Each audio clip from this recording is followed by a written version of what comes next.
to Manster's House of Horror. The last episode I did was a review on Halloween Kills and then a comparison of Halloween Kills versus the Halloween Kills extended cut that came out recently. I'm going to stick with the Halloween theme this week, and I thought I'd do a ranking of all 12 movies that are in the Halloween franchise. You're as big a fan of as this man right here, Michael Myers. Watching them was just like a breeze once again. Some movies didn't care for, a good amount I did actually care for. So we're just going to go straight to number 12. Rob Zombie's remake of Halloween 2. Unnecessary, kind of boring in my perspective. Had nothing to do really with Michael Myers, had to do with a weird horse. Had to do with, nothing wrong with horses, but I don't know how a horse connected to Michael Myers. I thought the whole idea was just an unnecessary sequel to his part 1. I think if he kept it at part 1, that would have been fine. I heard he actually didn't even want to make part 2, but they made him make part 2, so he just did whatever with the plot. At that point, I wouldn't even have made part 2. It just didn't make any sense, and that's why it's at the bottom of my list personally. Number 11, I put number 11, Halloween 5, Revenge of Michael Myers. It's a good movie, or should I say it's an alright movie. It was kind of a dumb idea just to kill Rachel off so early from part 4. She was a prominent character in kind of revitalizing the Halloween franchise, and to kill her off over some BS scene, unnecessary, pointless. Kind of ruined the movie, kind of ruined the vibe of the movie, and then Jamie Lloyd was speechless like the whole 3/4 of the movie, I'm pretty sure. And then she finally got the voice back at the end, which the end is good with her and Michael. The last scene was kind of dumb, where they like broke him out of prison. That's why part 5 is number 11. I don't care for it. And we're gonna keep number 11 just like that. Jump to number 10. I put Rob Zombie's Halloween. It's a good. I need to stop saying good. I'm giving it too much credit. It's an okay try at a Halloween story, but his version of Michael Myers is so different, and it's Rob Zombie, so of course you're expecting gore, craziness, unnecessary elements, crazy elements, to make the movie a lot more crazier.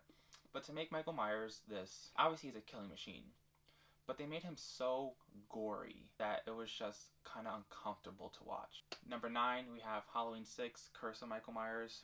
I won't go out of my way to watch it, out of a few others, but I don't mind watching that one. The whole Thorn legacy, with him in a cult out of nowhere, and then he impregnates his niece. The whole incest thing in the beginning kind of sets a weird tone for the movie, but if you can get past that, the rest of the movie is actually pretty enjoyable. Then we got number 8. One is Halloween 3, Season of the Witch. This is the only movie in the whole Halloween franchise to not feature Michael Myers in any way as a main character or anything plot related. It's not a bad movie.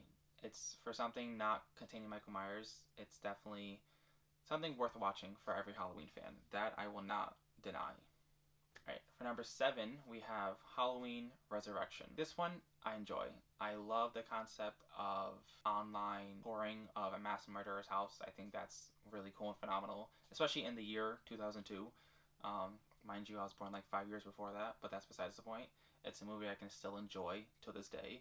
The way they killed off Laurie, unfortunately, was a little whack, but I think it had to do something with Jamie Lee Curtis reprising the role as Laurie Strode, but it's not the worst sequel that they could have done, like a few others. That completes the halfway mark. We are now officially halfway with the ranking of all the Halloween movies. I'm going to take a sip in my Halloween mug.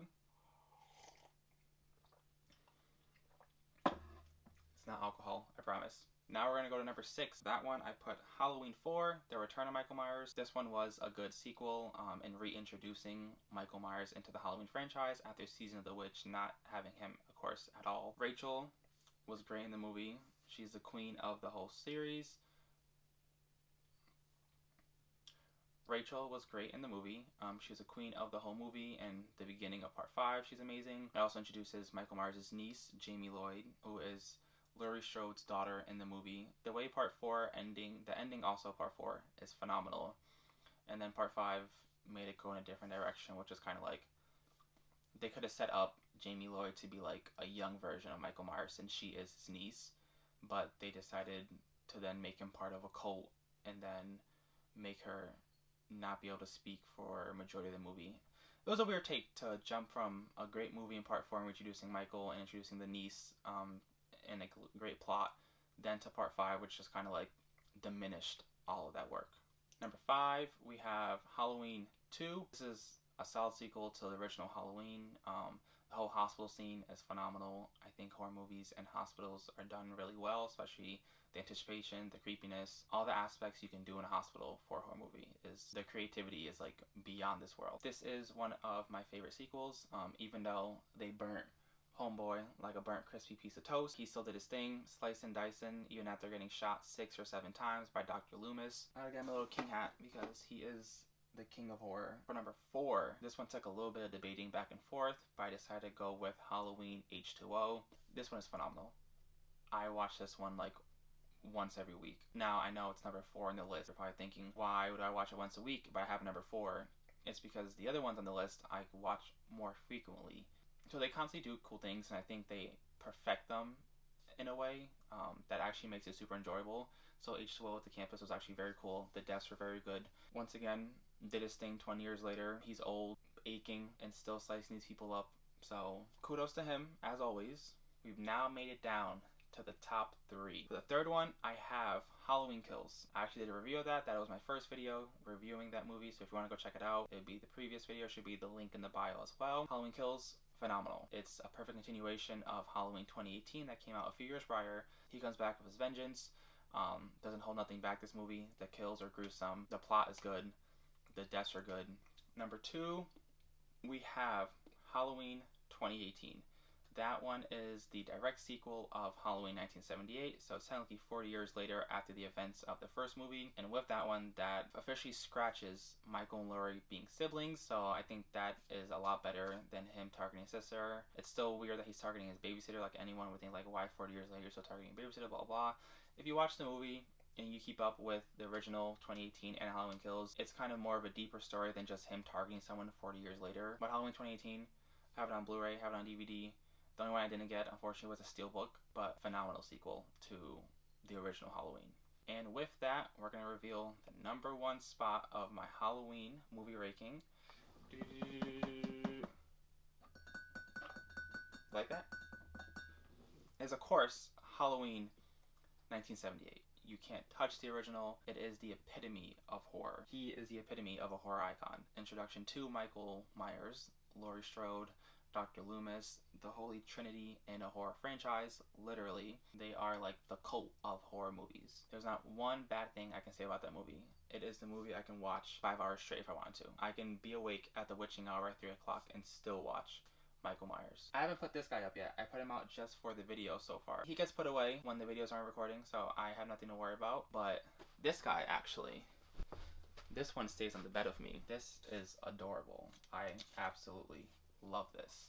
But that is my official ranking of all 12 Halloween movies. If you enjoyed, I hope you give it a like. I hope you give me a subscribe. If you want to comment about any future horror movie reviews you'd like to see me do, don't be afraid. I hope you enjoyed this video. This one I was very excited to do with my favorite right here. Also, no matter what anyone tells you, he is the king of horror, the icon of horror, the icon of Halloween. No offense to Jason, Ghostface, Leatherface, Jeepers Creepers, Sam, Chucky, Annabelle, Tiffany, Hellraiser. This, for me, this started horror movies. This is what brought me on to love horror movies. As you can tell by my little sweater, Christmas is outdated, but horror is never outdated, so this was perfect for my ranking of all Michael Myers movies. Once again, I hope you enjoyed, and of course as well, keep out for my podcast, NFBS Radio, stands for No Filter Bullshit Radio, with my special guest, Georgia Pimental. Once again, thank you for tuning in. Hope you guys all have a good night.